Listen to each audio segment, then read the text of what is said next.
बेचने के बाद आगे कि हमारे पति की मृत्यु हो गई थी। तो जो पहली पत्नी थी कि हमारे पति की 2 शादी हुई थी। धोखे से ले जाके एग्रीमेंट के बहाने पूरा घर द्वार सब जमीन जायदाद सब लिखवा लिए। लखनऊ गए थे, 3-3 बार योगी के पास गए थे। यहाँ हमारे थाने वाने में कुछ सुनवाई नहीं हुआ। डीएम एसडीएम मजिस्ट्रेट सबके क्या हो जाता है, रजिस्ट्रार सब वहाँ पे मिले गए थे। हमें लेके गए, कुछ बोले बुलवाए नहीं, कुछ पूछताछ हुआ नहीं, डायरेक्ट फोटो खिंचवाया, उसके बाद साइन करवाए, चले गए। बस योगी जी से हाथ जोड़ के हमारी विनती है कि हमारा प्रार्थना स्वीकार के बस किल करना है कर लो, जितना जो कुछ करना है कर लो, 1 रुपया नहीं देंगे। हाँ, तुम्हें सब पैसा मिल गया है। मौजूद है मिर्जापुर की रहने वाली निवासी पिंकी मिश्रा। इनका आरोप है कि 10/3/2023 15 से जमीन देने के लिए इन्होंने बात की थी और वहां जब लेके गए तहसील में सारा जमीन अपने नाम करवा लिया एग्रीमेंट। अब ये दर दर भटक रही हैं। जो उत्तर प्रदेश के उप मुख्यमंत्री हैं ब्रिजेश पाठक जी, उनके द्वारा लिखा गया उचित कार्रवाई की जाए, फिर भी अभी तक इनको कोई न्याय नहीं मिला। इनका ये भी कहना है बंग है, इनको जान से मारने के लिए धमकी भी दे रहे हैं। जब इस बात को लेकर इन्होंने अपने नज़दीकी थाने पे गया तो वहाँ भी इनकी कार्रवाई नहीं हुई।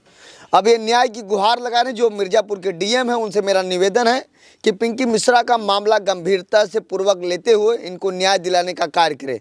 जिस तरीके से प्रदेश के मुख्यमंत्री योगी महाराज जी लगातार महिलाओं के सम्मान की बात करते हैं, लगातार महिलाओं के सम्मान के प्रति हमेशा कार्य करते आए हैं, उसी तरीके से जिले के जो डीएम है मिर्जापुर के, उनसे भी मेरा निवेदन है कि पिंकी मिश्रा को न्याय दिलाने के लिए उनके साथ कदम से कदम मिला के खड़े रहे। पिंकी मिश्रा 2012 में इनकी शादी हुई थी। जिससे शादी हुई थी वो पेशे से प्रिंसिपल थे। उनकी 2 पत्नियां थी, ये दूसरी पत्नी है। उनके नाम से 8 बीघे ज़मीन थी, 4 बीघे ज़मीन इनके नाम से, 4 बीघे उनके। किसी बात को लेकर विवाद हो गई, पहली पत्नी ने विवाद किया, इन्होंने मुकदमा कर दिया था। मुकदमा होने के बाद जब इनको बाद में जानकारी हुई कि उस ज़मीन पर लगभग 10-11 लाख रुपए बैंक का लोन है, केसीसी, तो इन्होंने सोचा कि 15-20 से ज़मीन बेच देंगे, आधा पैसा पहली वाली भर देगी, आधा हम भर देंगे, तो जितना बाकी जो ज़मीन है मेरा सेफ रहेगा।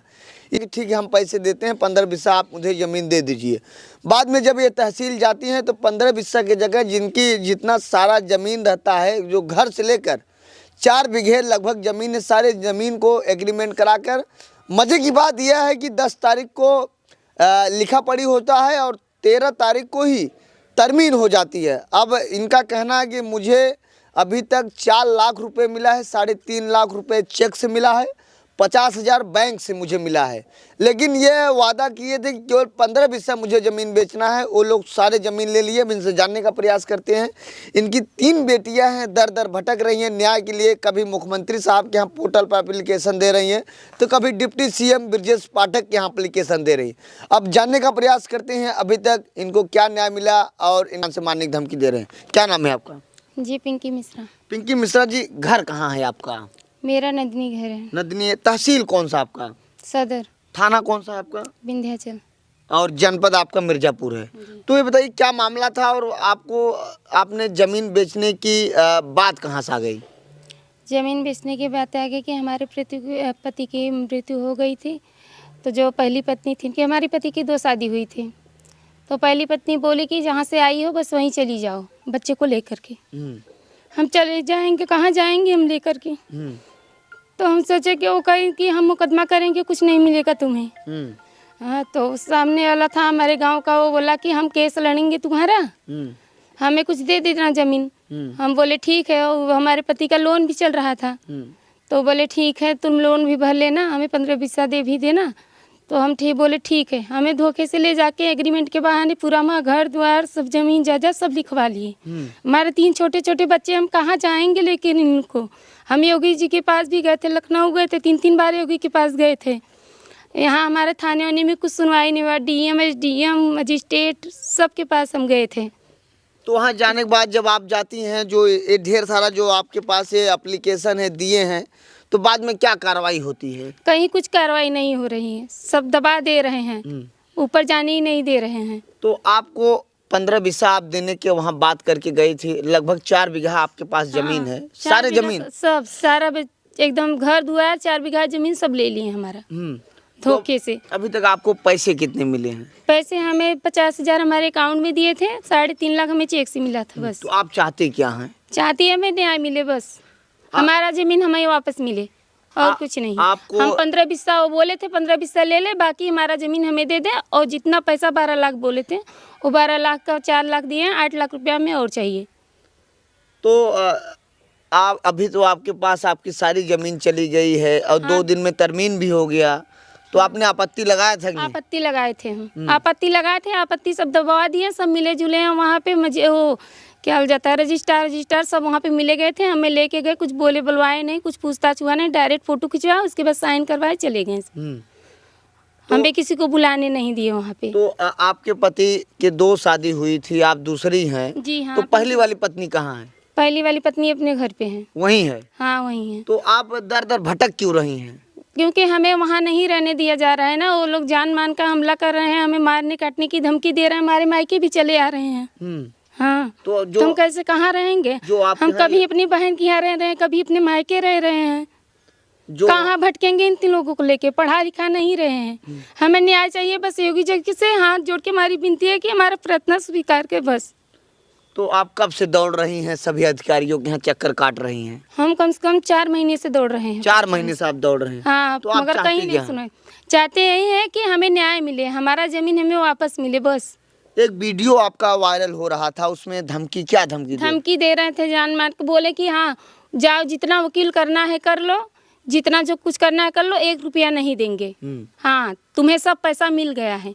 झूठ बोल रहे हैं, फ्रॉडगिरी कर रहे हैं ये लोग। जाके सब वहाँ हॉस्पिटल में धमकी दे रहे थे, हम भर्ती थे वहाँ पे। तो ये हमारे पिताजी ये को। बताइए, एक ऑडियो, एक बातचीत आपकी हो रही थी, वकील साहब का फोन हाँ, आज क्या? वकील बोला कि कॉम्प्रोमाइज कर लो, कॉम्प्रोमाइज कर लो, क्यों दरखास्त और खास दे रही हो, जाओ लड़ लो जितना लड़ना हो, मगर कुछ होने वाला है नहीं।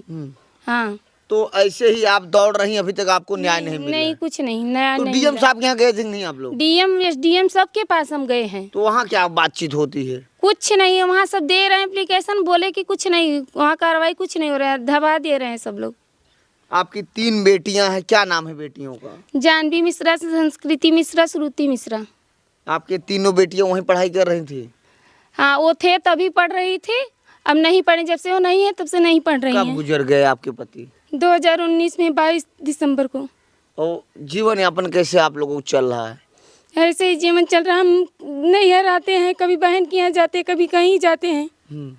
अभी आपको परेशान भी कर रहे हैं लोग? हाँ, धमकी दे रहे हैं। तो थाने जब आप गए तो वहाँ क्यों? थाने होने पे कोई सुनवाई नहीं हो रहा है, दरोगा भगा दे रहे हैं वहाँ से। कहे यहाँ जाओ, हटो हटो, भागो। हाँ, हाँ, जाओ। भागो, कोई कुछ नहीं करेगा। दरोगा सब मिले हुए हैं उनसे, लल्ले मिश्रा से।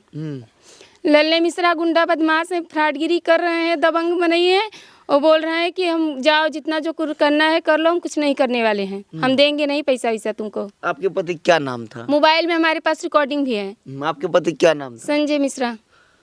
ये देखिए जिस तरीके से ये न्याय की गुहार लगा रही हैं, जो मिर्ज़ापुर के जो डीएम हैं, जो एसपी हैं, उनसे मेरा निवेदन है कि इस मामले को संज्ञान में ले। जो जिले के डीएम होते हैं, जो राज्य के मुख्यमंत्री हैं योगी महाराज जी, ये भी 3 बार लखनऊ जा चुकी हैं। एक उप मुख्यमंत्री जो ब्रजेश पाठक जी हैं, उनके यहाँ भी जाए, मेरे पास ये लेटर है उनका। फिलहाल मेरा उच्च अधिकारियों से निवेदन है कि इस महिला का मदद मिले, जो न्याय है उनके साथ न्याय की जाए।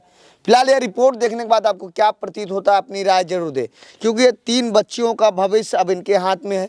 इनके पास 1 रुपये अब नहीं है, दर दर भटक रही हैं, कभी मायके में रह रही हैं तो कभी अपने बहन के यहाँ रह रही हैं, क्योंकि जिनके ऊपर ये अब आरोप लगा रही हैं वो बेहद गंभीर, बेहद ही गुंडे बदमाश किस्म के लोग हैं, जिस तरीके से इन्होंने बताया है।